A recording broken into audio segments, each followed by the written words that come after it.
Hello, everybody. Thank you for watching this video. Today, I'm very excited um, to introduce you to a really good friend of mine who has been with me for many years.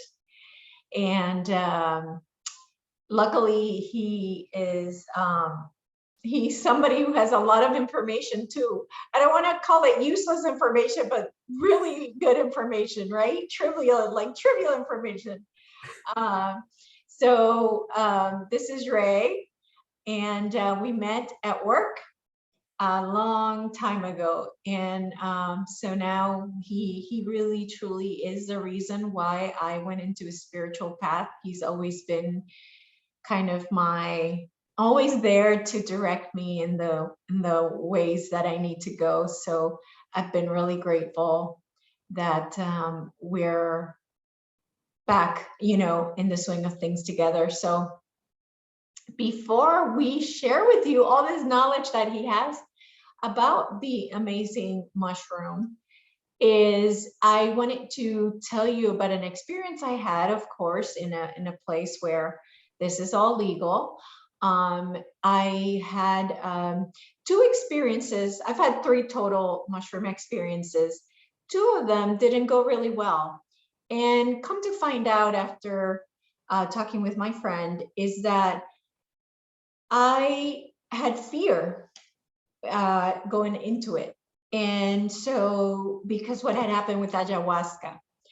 And what I realized was that I had a phobia or terror, trauma with throwing up. I don't know what it was. So I was able to transmute that. And then I went for the 3rd time. And that 3rd time was truly life-changing. And it was life-changing because I don't know if you guys have seen the movie The Truman Show, but I had that feeling, it had that effect on me. And as I was laying in the grass, it almost looked like there was a spotlight on whatever it is I was looking. It was really just really bright, like there was a spotlight on it. It was the weirdest thing. And I looked up at the sun and it felt like a fake light. It was the weirdest feeling. And that's when I'm like, oh my God, this is the Truman Show. Like this is exactly how, it feels to be in this space. And then all of a sudden I started throughout the experience, I don't know if it happened at that time or later, but throughout the experience, what I saw was all these because I kept hearing, designed just for your experience. This is designed just for your experience. This is designed just for your experience. So every time something would happen, it would say that. But then during one of those times, I saw why I have my dad as my dad and why I got betrayed by a really good friend. That was so painful. And all these traumatic experiences and why the people in my life are there, like my children. I also saw them too. And again, what came to me in the big words was, again, this was a sign specifically for your experience. That's when I understood what I always preach, which is we create our own reality. We are the creators of this reality. I've made videos that this is a video game. And it all was together, that experience, even though I preach these things, it was different to see it from a different side. Almost actually live it. Yeah, live it and see it almost like you are the programmer of the simulation. You programmed it. You programmed it. I want this, and these experiences. And so, boom, it's it's there. So that's why it was so life-changing for me, because I can tell you at first, the first day I was kind of integrating, and I saw myself in the mirror, and that was not a good idea. Because I saw myself 80 years old, 90 years old, and that was so disturbing.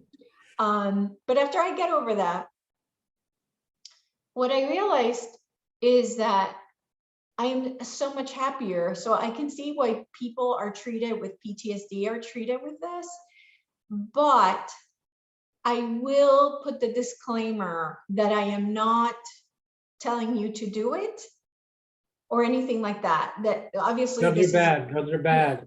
Yeah, you know, it's legal in some places, it's not legal in other places. So it is an individual choice, right? This is about an individual choice.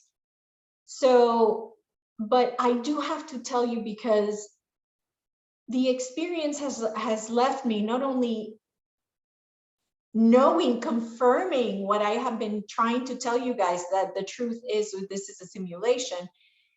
Number two, that the horrific experiences in your life are just part of the simulation that was created and programmed by you. And my apologies. And now I'm happier than ever. You know why? Because I've decided, I realize I am the programmer of the reality. If you are the programmer of the reality, guess what? You have full control. You have full control of what this is. And so, and even though I preach this now, again, it's like somehow this vision made it more concrete for me, more like really understand it, like really like, hey, you can jump off the cliff. It doesn't matter. It's a video game. Not telling anybody to jump off the cliff. Yeah, exactly. Exactly. So, you know, and so it's just been, I have never been this happy. I don't think, I don't know yet, you know, like at least since I got divorced, this is probably the happiest I've been. But can I ask you a quick question? Yeah. The happiness, what people report is that they feel happier, not because something got added, but because stuff got let go of or fell off. Like simpler life, It's like that's what makes you happier. It's almost like a huge relief that Exactly. that this is, that I control it, that I have full control of what's happening to me. And that to me is huge, you know? So just like I can go after my dreams, if it doesn't work out, then I just go like, okay, what's next? And that, believe it or not, that's why I've decided to not do quantum hypnosis anymore. Wow. So last night, I went and took out all quantum hypnosis options from my website. And I said, you know, my next passion, that was, again, the experience. I went through the experience, and I've come to the realization, I'm good with that experience now. What's new? Well, what's new is creating amazing traveling experiences, spiritual traveling experiences, because that's my love, is to talk to people and to travel. So guess what? That's what's next in the passion thing, you know? So that's it. So doing this is what has given me has released all fear. There you go. Yeah. So fear has been completely gone. So now that's what I'm doing. I'm totally trusting and following in that experience, and just going with the flow and trusting. And I know if I trust the universe, it has delivered every single time. Yep. Every single time. So, and now that I think about it, it's not even the universe. It's like me. I'm the one who allows or not allows or creates. And so it's almost like, it's funny now. It's like I don't say thank you universe, I say thank you me, because it was me. Yep. That created that experience. So now it's like I look into it more like I want to create experiences. Perfect. And good ones. Perfect. and not worrying about where money has to come from, or this is the experience that's going to make me happy. Conditional, because happiness is always conditional. There has to be, this condition has to be fulfilled so I can be happy. This Yeah. car is going to make me happy. This relationship is going to make me happy. This job is going to make me happy. But when you get to that point, it's like, I'm already happy. Just where am I flowing next? That's it. Yeah. Yeah. And the flow for me, I've decided the flow will be joy and happiness. What brings me joy? To Mhm. travel. Mhm. For now, And, maybe and it'll change. imagining traveling with people that are like me, spiritual. Yeah. Like how magical going to Egypt and seeing the pyramids, because we all feel energy. We all can talk about, the cool stuff. So Mhm. yeah, now it's about creating joyful, meaningful experiences from now on. Very cool. Yeah. And I know that's what the age of Aquarius is about. Mhm. Originally I thought that my mission in life was to do the QHHT, to do the quantum hypnosis. Mhm. And now it's like, no, it's not. It's Yeah. not, because I feel like I'm done with it. I feel like I've been there, done that, new experience, what's coming, like, Yeah. And so that's, everybody's in their own path. So for us to think that we can grab somebody and move them over here so he can be in this path and be better is kind of, all paths lead to God. So whatever, do whatever comes natural. yeah, absolutely. Absolutely. And we'll talk about who God is, right? Yeah. Yeah. So, and I wanted to also give a little bit of an idea of what, how this is really a simulation. And I feel like this says it all. So I have a friend who also was doing the sacrament, and he sent me these pictures, these amazing pictures. And if you look in here, you can see a mushroom. So what happened was, this friend of mine, the day was literally completely clear, like there were no clouds the entire day. It was such one of those Florida days. It was absolutely gorgeous. And then he sent me the picture. He's like, you're not going to believe it. As I'm laying there on the grass and I'm looking at the sky, this cloud comes in, and there it is. And I was like, holy crap. And there it is. It's a mushroom right there in the center. And I can't, right here, right there, right there. And you can And see then, the stem coming out like to the side. yeah, right There, here, right there's there. the stem, and then here's the top. But what was Yeah. crazy is that he did not see that it was a heart. In one of the pictures, here's the heart. So Wow, look at that. here and here. Wow. So the mushroom is inside a heart. Wow. So Wow. you guys tell me, by looking at this picture, I mean, it can't be any more clear than this, okay? It just cannot possibly be. There's the stem, there's the mushroom right there. So, as that's not coincidence. It can't be, especially when there were no clouds all day long. It appeared at the end from So nowhere. to me, that is proof that this is a simulation and that we are creators. He created that. He created that. And the funny thing is, he probably looked at it thinking, oh my God, the mushrooms are doing it, right? But once he took the picture, then it became outside of the experience, because now we can see it, that it was a creation that anybody could see. Yeah, it wasn't in his head. Exactly. Yeah. Because in your head you can see all sorts of stuff, but if nobody else can see it,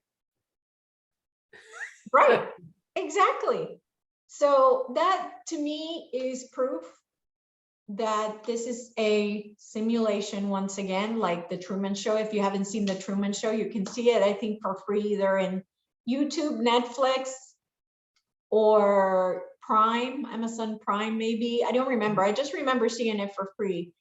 But oh my God, it is incredible. Another Um, good, another good movie that's related is 13th Floor. 13th, I think I found something else in this picture. Ah,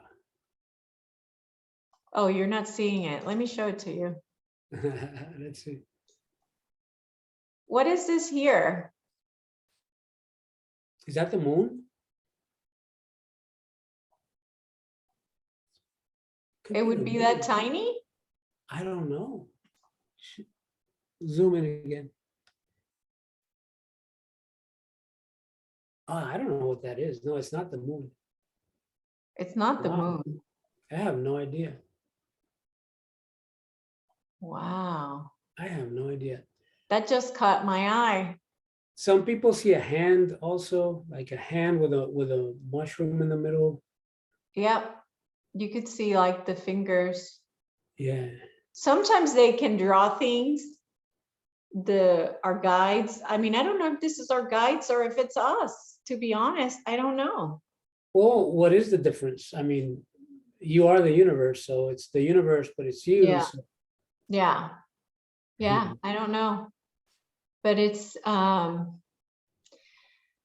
so with that said, doesn't that give you guys power? Doesn't that make you feel powerful that you are in total control of this?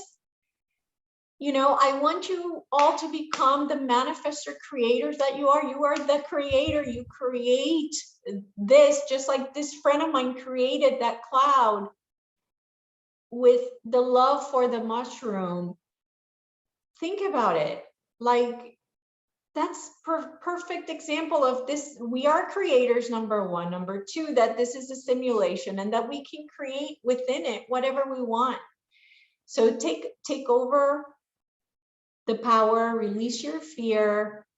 And again, I'm not telling you to do mushrooms to do it. I'm just telling you what the mushroom gave me so that I can help you and teach you without possibly taking the mushroom. I don't know. All I know is I have to share this experience. That's what I'm here for, is to share experiences. And this is an amazing experience. So, okay, so Ray, let's get to it. So I was telling you about my experience, and then you started telling me about all this information about the mushroom. And I was like, oh my God, this is crazy. So let's begin with your journey in understanding like how one thing led to another in the research of this magical plant. Cool. Well, it's a really long story, so I'm going to try to make it short. And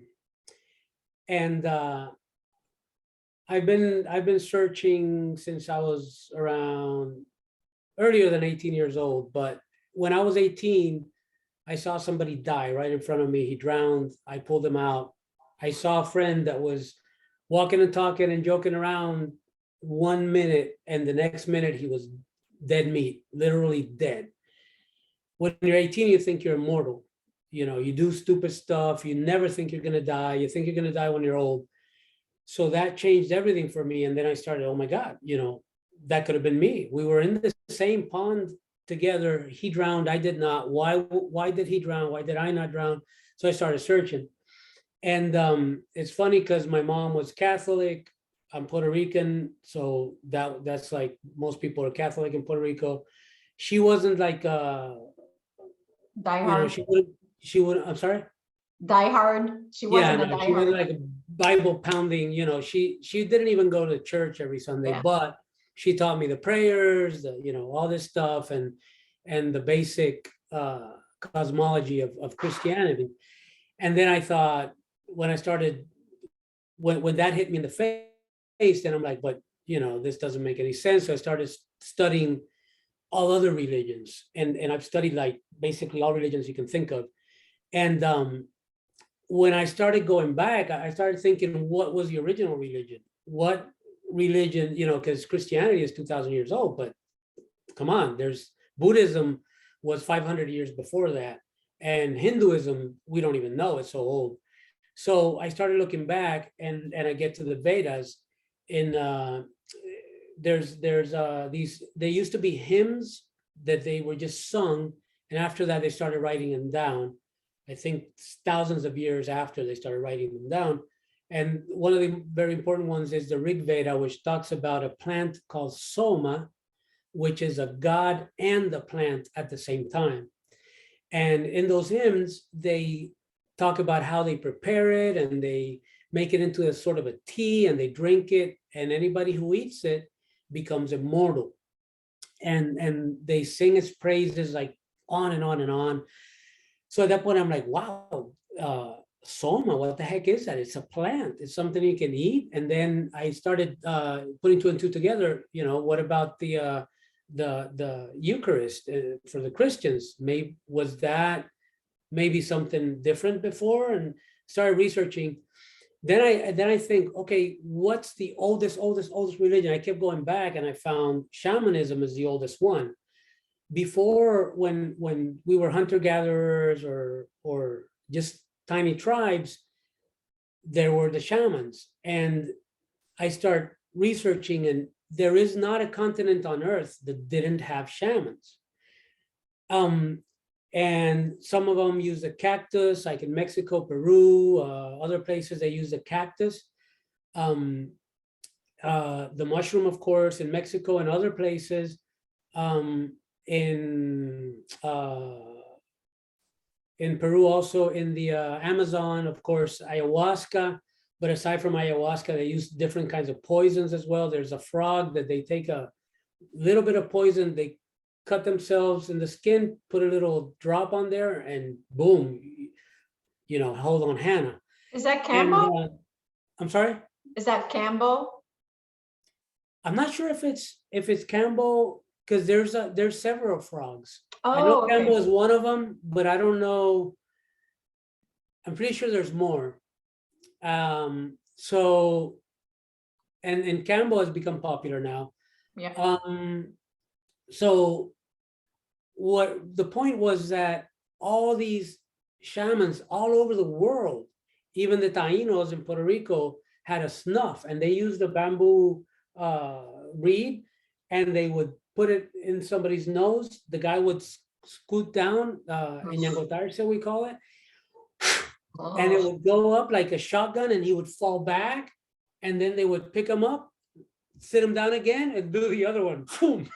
Boom. No, thank you. No, thank you. But that's how they did it, and they had their experience. But the other interesting thing is that the shamans protected the sacrament, and it was a different sacrament in many places, similar in others, but they all got the same thing, a connection with the universe. And at the beginning, the shamans, what they would do is they would do it, and then you would ask him a question. Okay, who stole the cow or whatever? Who stole the fruits from here, or the kill? Who stole it? And then he would do the sacrament.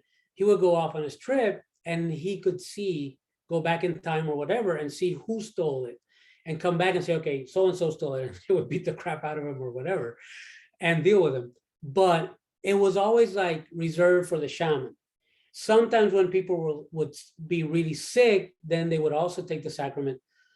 Of course, in other places, it was different. Everybody would take the sacrament, but the shaman would also take it to make the connection and guide them and all this stuff. Now, funny enough, ayahuasca has turned into people take it and they go off on their own journey, which is different than what it used to be, which is what I just told you. So thinking back to Soma and the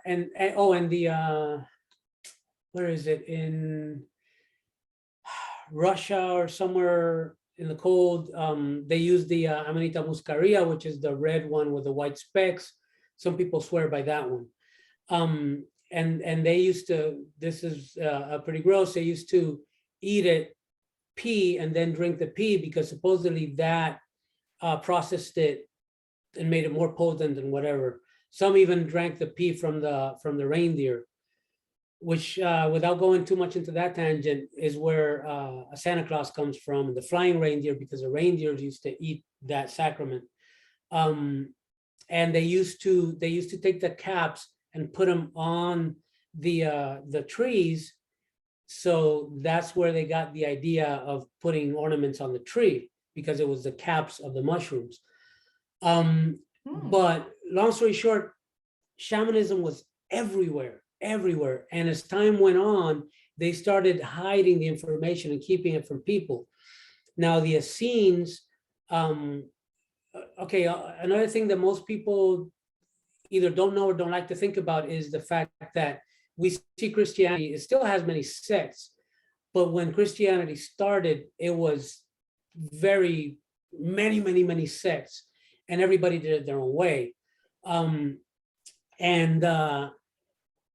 Before it all got put into one little book, and everybody thinks of the Bible like it was always that way. No, it was a bunch of bits and pieces of writings. Before writings, it was all oral tradition. But the Essenes and other early Christians had a sacrament. And if you think about it, these people would never renounce their religion, and they would die without a problem. They're like, renounce your religion. No, I'm going to kill you. Kill me. I don't care. Now, would modern day Christians do that? I argue they would not. And to me, it's because they had an experience with the true sacrament that was so life-changing and so real that they were like they said it with a soma. They knew they were immortal. Yeah, you can kill my body. I don't care. I already had the sacrament. I know who I am. I know I'm immortal. Kill me. I don't care. So I am 100% sure that modern day Christians don't have that experience. They have a belief, but I don't know any Christian that would willingly die, just to, profess your, go against your faith or die. I don't know one Christian that would do it that I know. Maybe somebody may know. But probably my mom. There you go. But as I start doing the research, one of the books, if not the first book that talks about this, was John Allegro's The Mushroom and the Cross. If you can show. Let me share that. Yeah. He was the only, okay, when they discovered the Dead Sea Scrolls, they needed translators.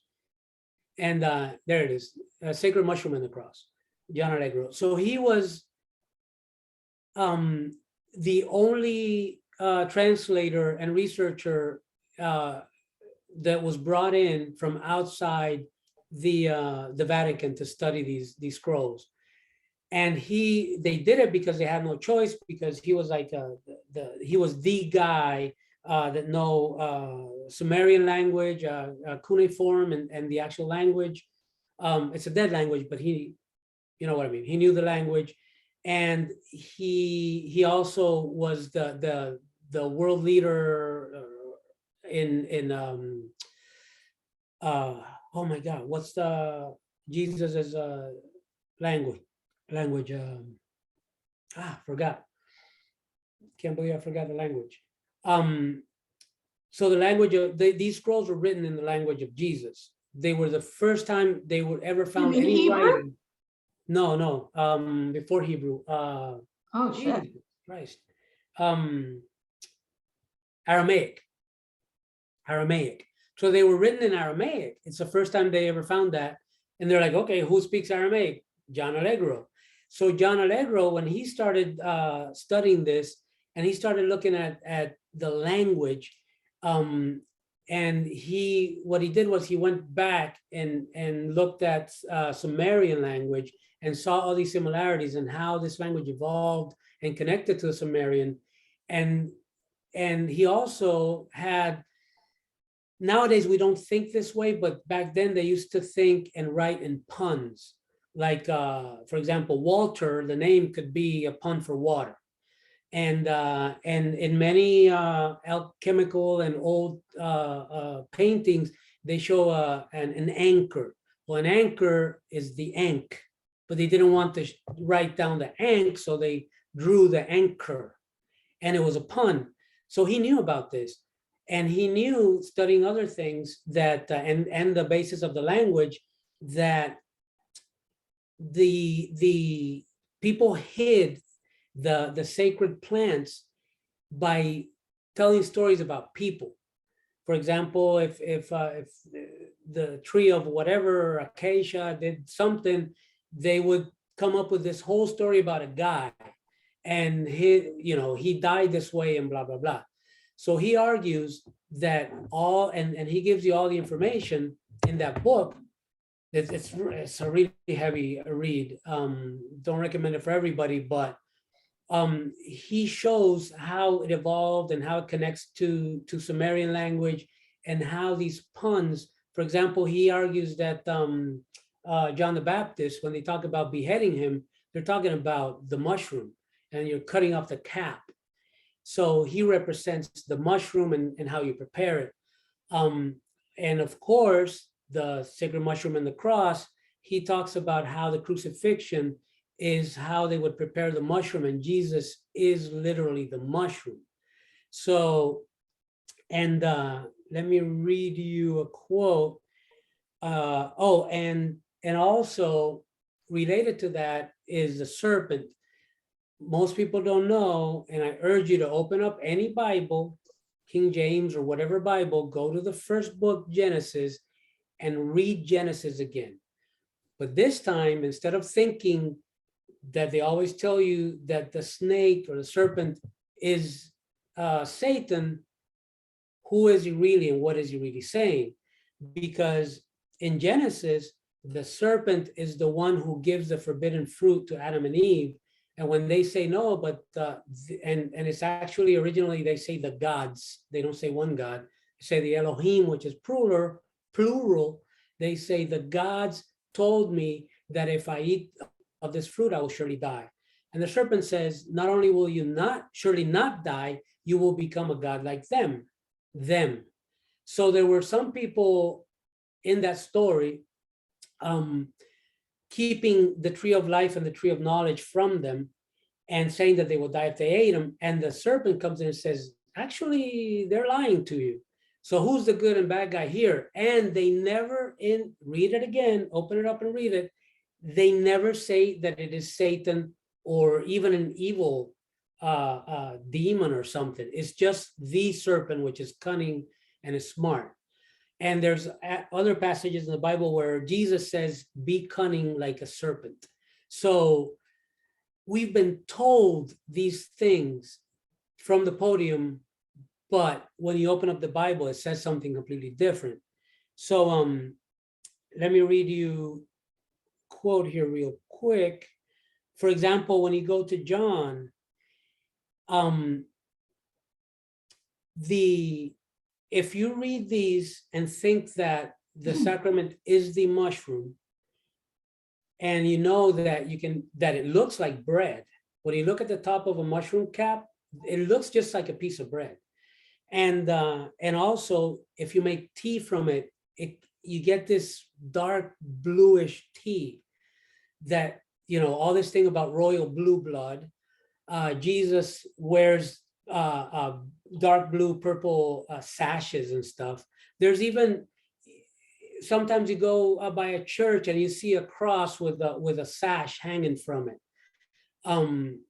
That has alchemical symbology as well, but symbolism as well, but that's another can of worms. But if you open any Bible at John 6, and he says, Jesus said unto them, I am the bread of life.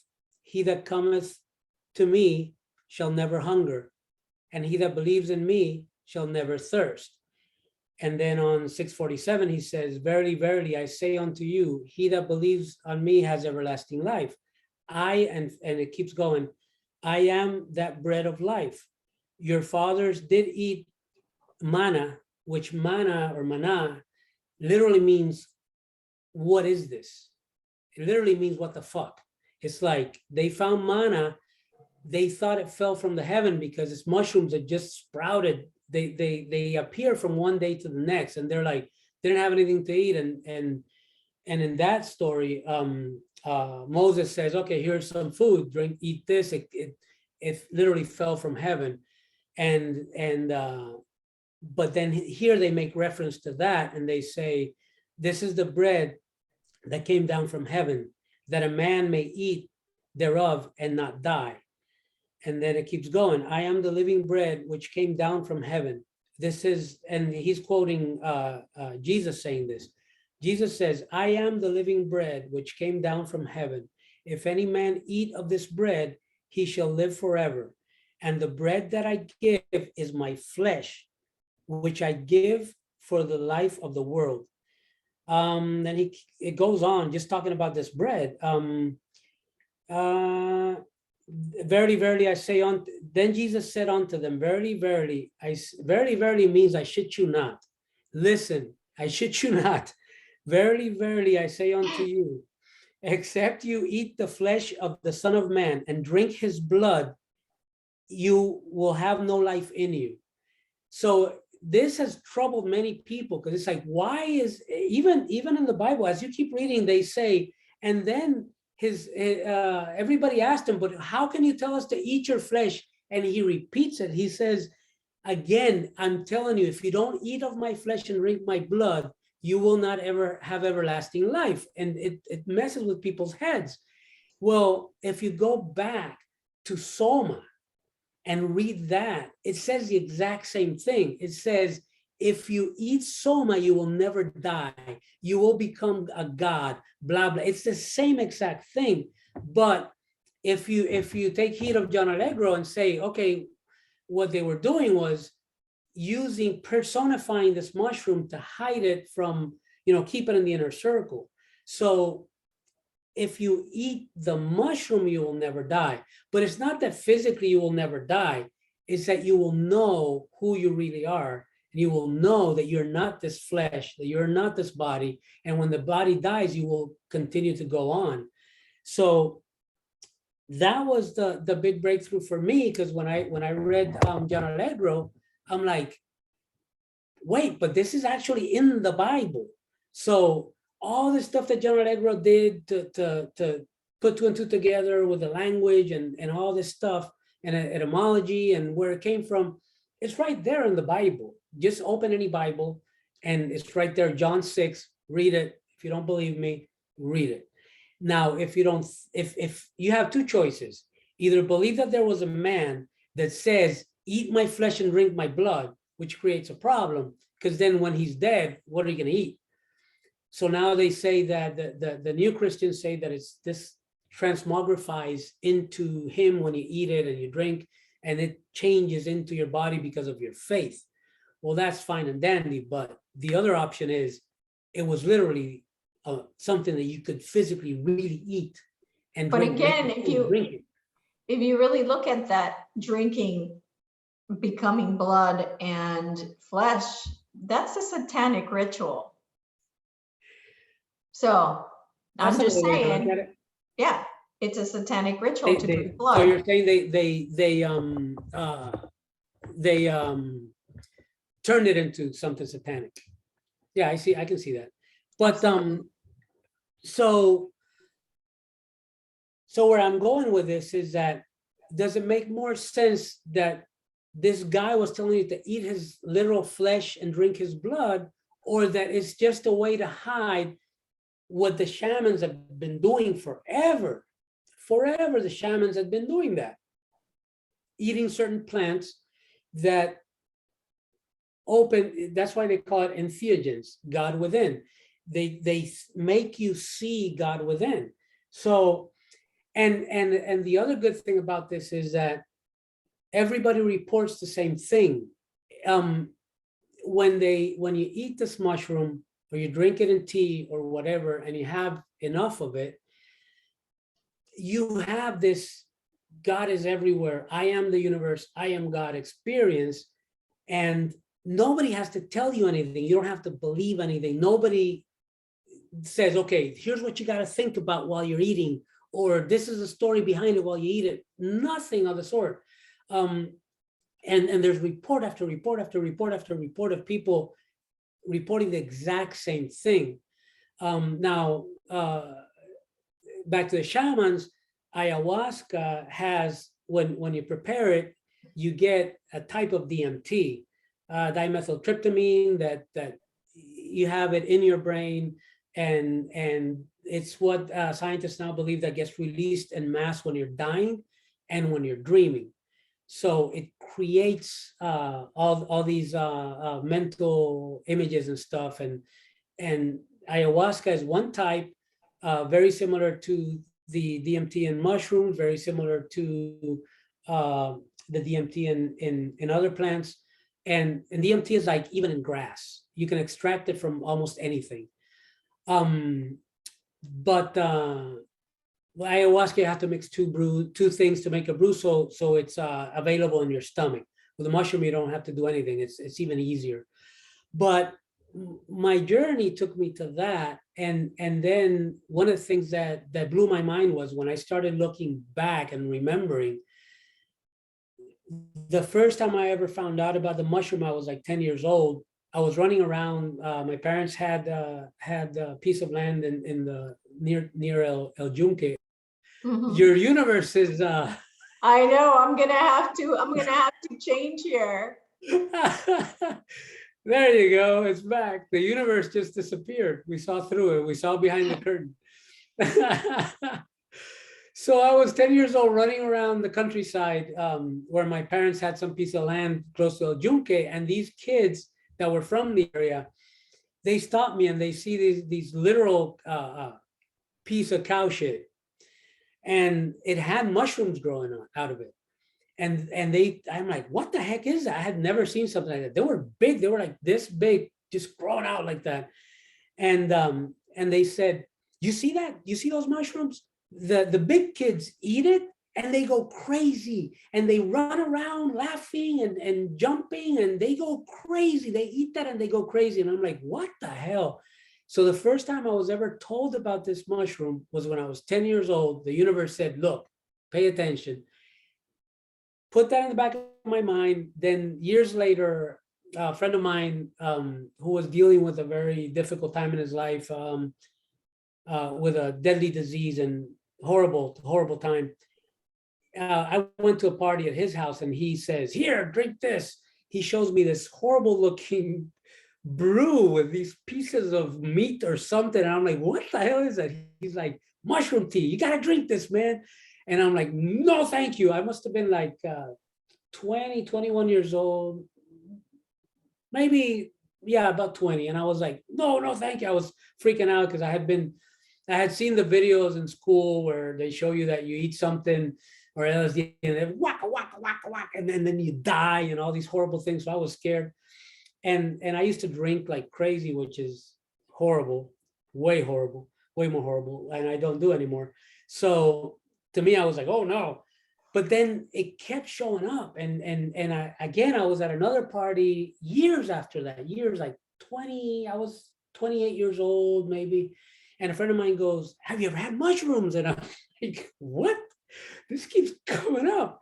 And he's like, have you ever had mushrooms? I'm like, no, that's crazy. You go crazy and you get scary. And he's like, no, you just need some. And he told me this, you need somebody to guide you. If you got a good guide, it's great, and you'll have a beautiful experience. I'm like, well, no, thank you, not for me. I'm going to keep drinking. So I kept drinking. So, but when I started researching religion, and as the years went by, all this information comes through, and I'm like, what the hell? So even the Christians were talking about the mushroom and hiding Yeah, it. we should show those pictures from the. Yes, now is a good time, because what they did was they hid it. There's even a quote from, I don't remember the name there's even a quote from a bishop or something, or a pope. I don't have the quote, where he says, for the illiterate, let art be their Bible. Now, if you look there, I mean, people say they try to say these aren't mushrooms, they're stylized olive trees, or they're stylized this tree or whatever. it'll get more obvious as you flip through these, but Yeah. look at these. So here's some right here, right here, right here, right here. Bottom, the red ones, and on the Yeah. right, on the people's right hand side, up top, this is also kind of mushroomy looking, more to your right, up Yeah. above the horse, Yeah. Right which there. could also be, if you remember, Jesus walked in before they crucified him. They told him, don't go there, they're going to kill you. He said, I don't care, and he went in on a donkey. So that may be Jesus on the donkey, because it's the mushroom on top of that horse or donkey looking thing. Now, sometimes it's hidden. If you look at everybody's feet, you can see these mushrooms. Look, yeah, right where you're pointing. So here's the top of the mushroom. Here's the stem. Yeah. So here's the mushrooms. You can see them all right here. And also in their feet. Look at these like blue ones the right there, little- right there. I mean, come on. Right there.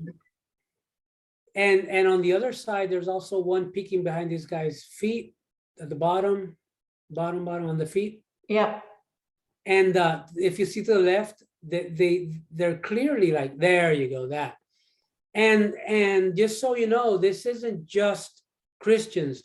When the Christians invaded Peru, if you look at the paint, they forced the Peruvian people to make these paintings, and in the paintings they hid their own gods. So they were painting Jesus and the Virgin Mary and all that, but if you know where to look, you see where they hid their own gods. Now look at that. If that's not a mushroom. Okay, so where's the mushroom? Look at that's probably John or somebody. Look at the statue of the guy. Look at the cap right there. Up. No. Zoom out. Zoom out. There. It's right in the middle. If you see, the guy is the stem right there. You were pointing at. Oh, okay. The stem. That's the stem. And in the top of the stem, no, the whole thing, big. Oh. That, because there's some types of mushrooms that are like that. And again, if you see, there's a bunch of the Vesica Pisces. There's a bunch of paintings where Jesus is in the middle of the Vesica Pisces, and the Vesica Pisces is just as above, so below. Two mushrooms pointing each side, which is also the feminine. You know, everybody comes out of the feminine, but see, you have to look at backgrounds of these things, and you can see, if you look at the two doors and look at that as the background, in the foreground, the mushroom becomes obvious. Yeah. But right after there. you see it, you can't unsee it. Yeah. Now we also have a close-up of, where's that little angel there? To the right, keep going, right, one more, another one there, show that one, because right there, this is in another picture. It's right where the cap meets the stem. That's what is there. And if that's not a mushroom, come on. Yeah. You can argue whatever you want, but I can't unsee it now. Right. But now you can show some of the other paintings. Oh yeah, the one right before. And this is, we're gonna give you the books on. There's a couple of books that go through this art, and there's like hundreds of these paintings because they're everywhere. If I told you, well, it's just a couple paintings like we're showing you now, but there's hundreds. There's one of these books that's just like page after page after page, and they tell you exactly where it is. This is on the cover of Allegro's book, because when he saw this, he's like, well, that's Amanita muscaria because of the little specks on the top shroom. But there are other mushrooms that also have those specks.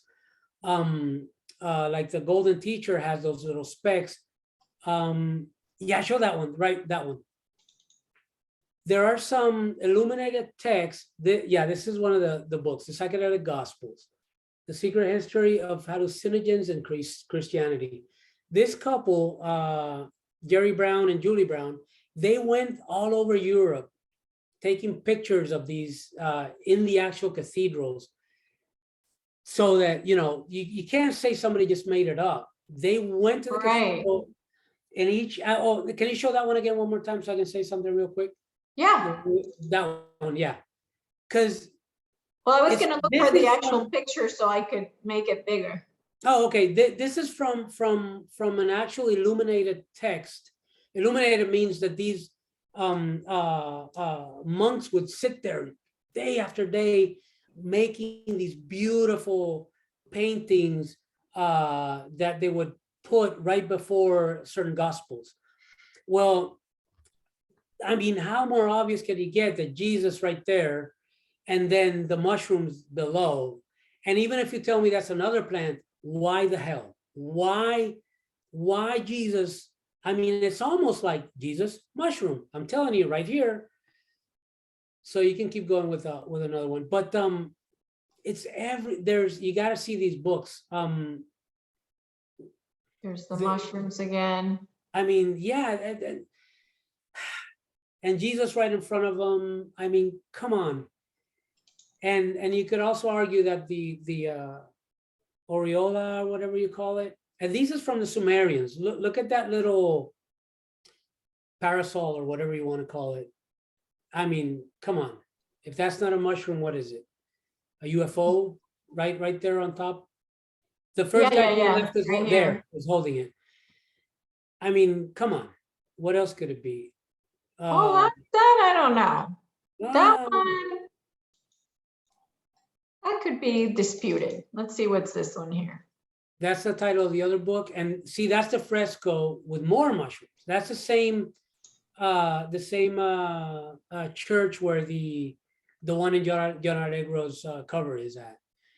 And you can So argue it's everywhere, it's really. everywhere. I mean, there's so many. We're just showing a handful. Yeah, that's the in the actual illuminated Bible. And if you zoom in, Oh my God, it's all mushrooms. What the hell? it's like mushroom galore. Are you kidding me? Look And at this. and that's the serpent and the excuse me, and Adam and Eve. And it's mushrooms. The forbidden fruit is mushrooms. Here's I mean, more why would it be an mushrooms apple? here. That's the one we were looking at. And you see the Here. sun and moon, which are chemical symbols, the marriage of the sacred feminine and masculine. And maybe I should talk about that a little bit. Oh, interesting. Look at this one where like Jesus is like showing them about the mushroom.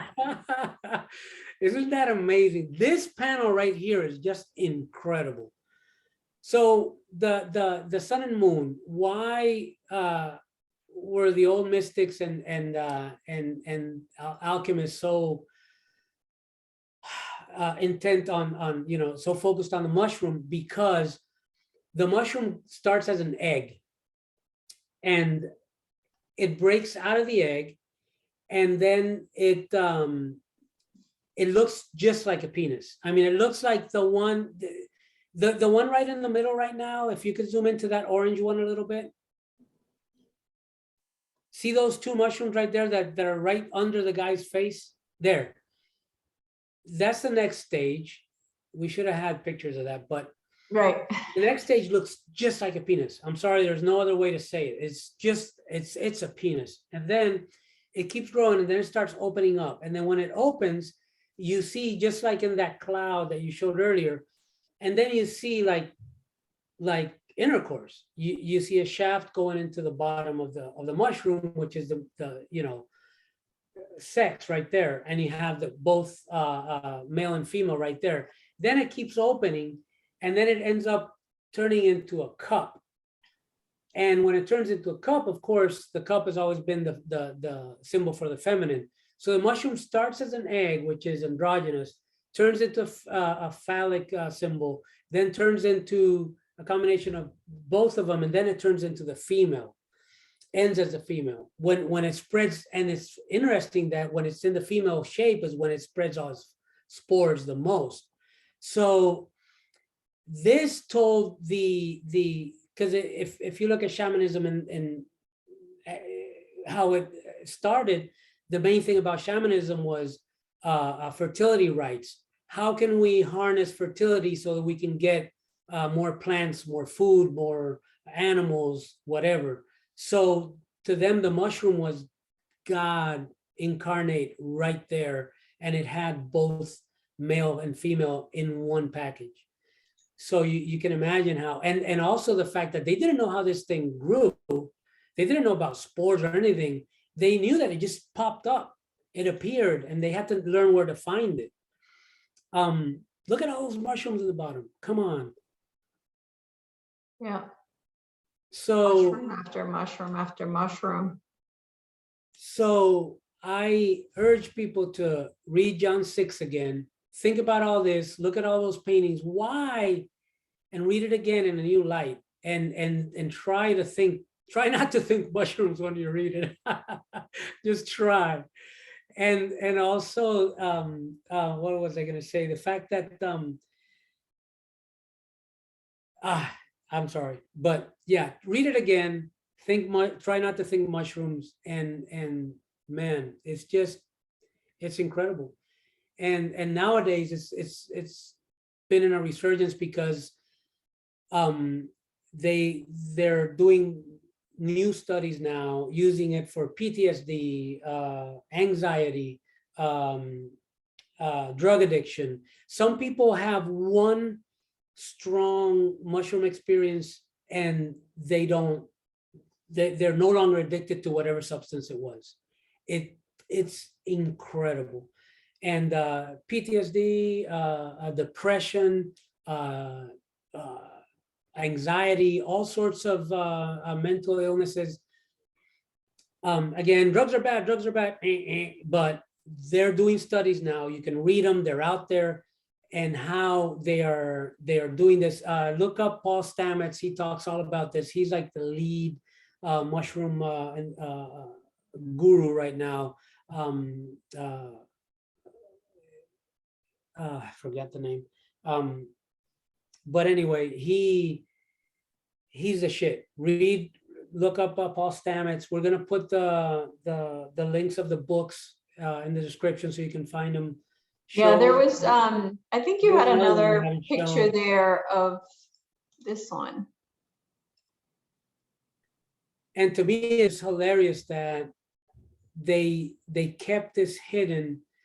Again, the Essenes are believed to have used the mushroom. The Essenes are funny because they thought that the physical world was evil, and they wanted to get away from the physical world. So to them, bringing, there you go, mushroom in Christian art. That one has hundreds of pictures, hundreds. So the Essenes believe that to bring somebody else into this world by birth was just damning him. So it was a culture and a religion doomed to die because they never had kids. So they kept their secret to their grave. And their secret was, it's believed now, that they used the mushroom. And they're no longer here, but they were a Christian sect. And like them, there were many, but they kept it hidden. It was so sacred. And there's something you need to understand. At that time, we don't even know what the Jewish word for God is, because they kept it so hidden that now we just have the tetragrammaton, which is 4 Hebrew letters. We don't know what the consonants were, what the letters in between were. Nobody knows how to say it. Maybe some people do. They're not saying, they're not telling. And they kept it so hidden. That's what they talk about, the lost word, the last name of God. It's gone. So in the same way, they kept these sacraments, not only the mushroom, there's cactus, all other sorts of plants. Soma, we have no idea what it was.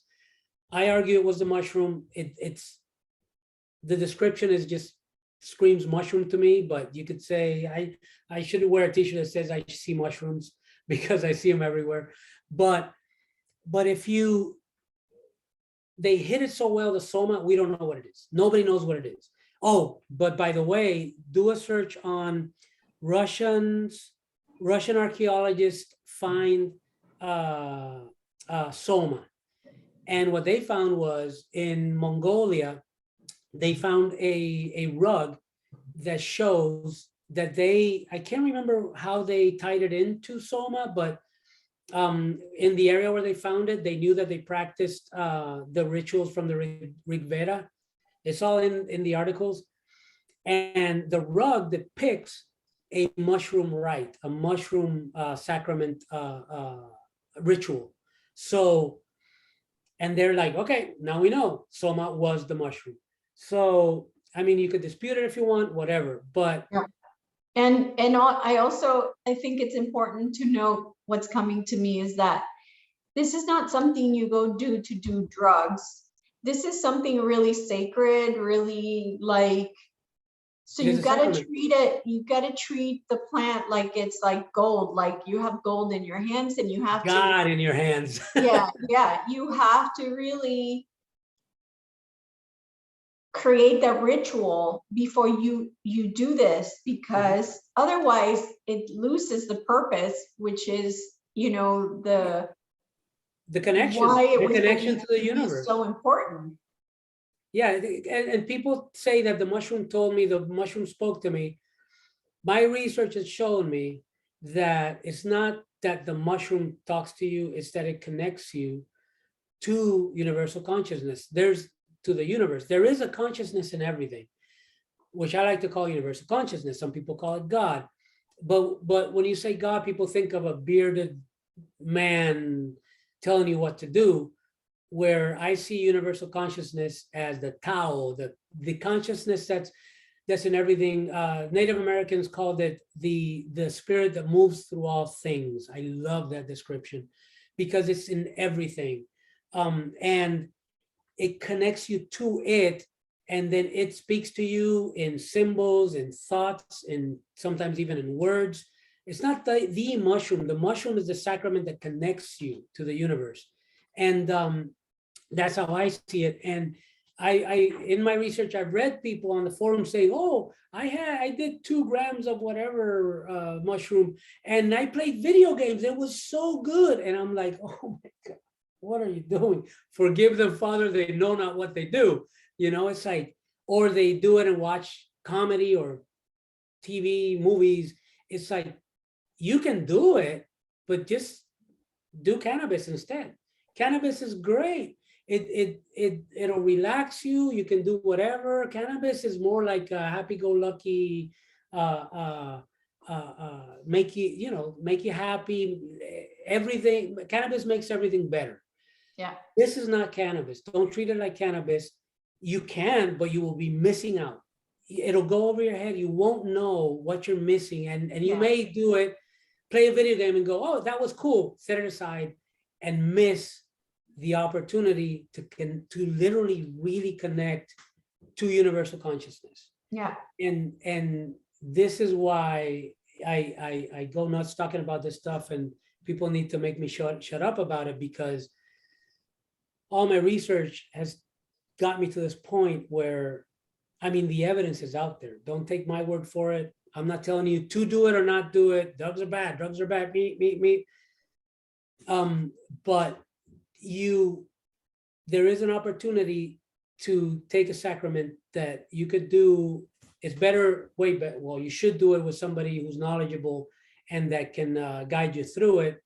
Because if you do it by yourself, Yeah. I mean, you could get scared, or it could, That's so important, is to go in with pure trust, right? I learned my lesson. Yeah. So it was the fact that I needed to trust, and once I trusted, the experience was magical. So I definitely would have to tell you that if it's something you're considering and doing, just make sure that when you go and you do it, that you treat it very, very sacredly, very, Go in humbly. yeah. So, and then of course, tell the plant what you want. What are you looking for? What is it that you want to achieve with communing with it? Mhm. Now, And there's what you want and there's what you get. It's good to have an intention and to and to say, well, I want to evolve and this and that, but not have such a narrow idea of, oh, I wanted to talk to me about this, because that may not be what you need. But go humbly, literally put your life into its hands, let it take you. And when it starts taking you, it'll take you. You can't then say, oop, I didn't want to go this route. Let me stop it. There's no stopping this. Hold on, Hannah. It's a roller coaster ride. It'll take you. And and it's very subtle. The problem is everybody goes, yeah, I'm flowing. But as you've told us, you thought you were flowing, but you weren't really flowing. And it happens to everybody. It happens to all of us. At the beginning, you're kind of scared, you're holding on, you're what's going to happen, which is another reason why they always say, do it in increments. Don't say, well, they tell me that 5 grams, is the best. That's what I'm going to go for in my first experience. Because that you may not be prepared for it. And it's like jumping off a cliff without a parachute. I think it's important to do what my friends did with me, which is they threw the cards to ask how many grams should she do. And so really the tarot cards helped immensely in delivering, making sure that the experience that was delivered was the best experience. So my suggestion is either use a pendulum or use tarot cards or something that where you can ask what is the best dosage. And the way that we did it with the cards was we said, okay, with 3 grams, here's the outcome. With 3.5 grams, here's the outcome. With 4, with 4.5. And then that's how we decided based on the outcome, what was the best outcome. So again, I really highly suggest you do that if you're going to do this for the first time and you are. But even on your first time, you should start low, so you can get an idea of, the feeling, because you're going to get energy on your body. You're going to get some people think they're having a heart attack because it opens your heart chakra. You get all this energy on your chest, and you may get the wrong idea of the sensations you're getting, which again, you should do it with somebody who knows what they're doing and can guide you. Because am I gonna die? And the person can say, no, just breathe out of your heart, do this, do that, and they can guide you. And then let's say, you start with a lower dosage, then a higher dosage. And then after, I'd say 2 or 3 experiences, then you can say, okay, now am I ready for a big, strong experience? Because there's stories all over the web of people that say, well, I heard that 5 grams was the best, and that's what I started with. I'm going to go straight through it. And they had a terrifying experience, which most of the times they still say the outcome was great. And that's something that we should also touch on, that they say bad trip. My research has shown that that's a stupid way to say it, because same as with any life experience, if you learn from it, how can it be bad? It's not a bad trip. It's not a bad experience, but you can and probably will have every now and then difficult experiences. Maybe you're forced to see things that were in the back of your mind that you were blocking for the longest time.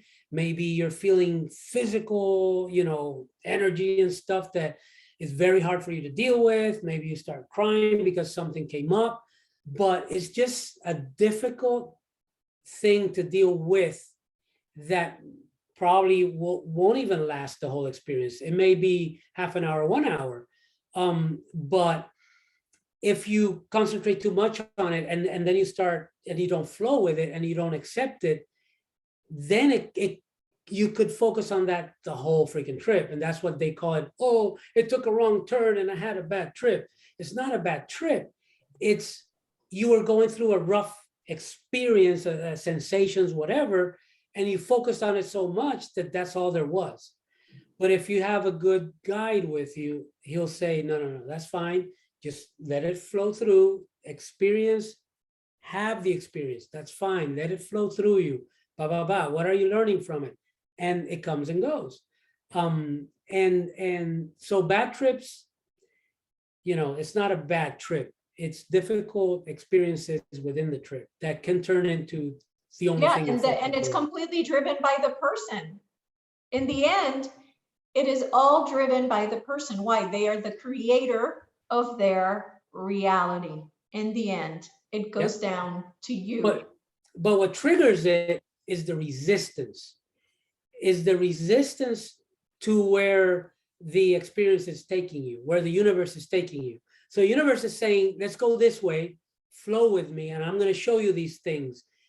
And even if they're hard to look at or whatever, or to experience, the universe is telling you go this way. You're like, no, I want to go that way because I know better or because I'm scared. And then this holding on for dear life, either to not have that experience or to not let go of something that the universe wants you to let go. That's the other one. No, no, no, this is so important to me. I'm not going to let it go. And the universe is going like, come on, let's go, leave it. And you don't want to leave it. Control, you don't want to let go of that control. That's the thing. If you don't want to let go of the control, you're not going to have a good time, and you're not going to reap the benefits. So that's some advice if you decide to do it, which we're not condoning, of course. But it's an incredible journey, as you have told us. Yeah, absolutely. So Ray, thank you so much for all this really interesting information and lots of cool info for people to research and look into. So thank you so much. And I love you, friend. I love you too. You know how it is. All right. Thanks, everybody. Thank you for watching. Please share, subscribe, and like. Bye-bye.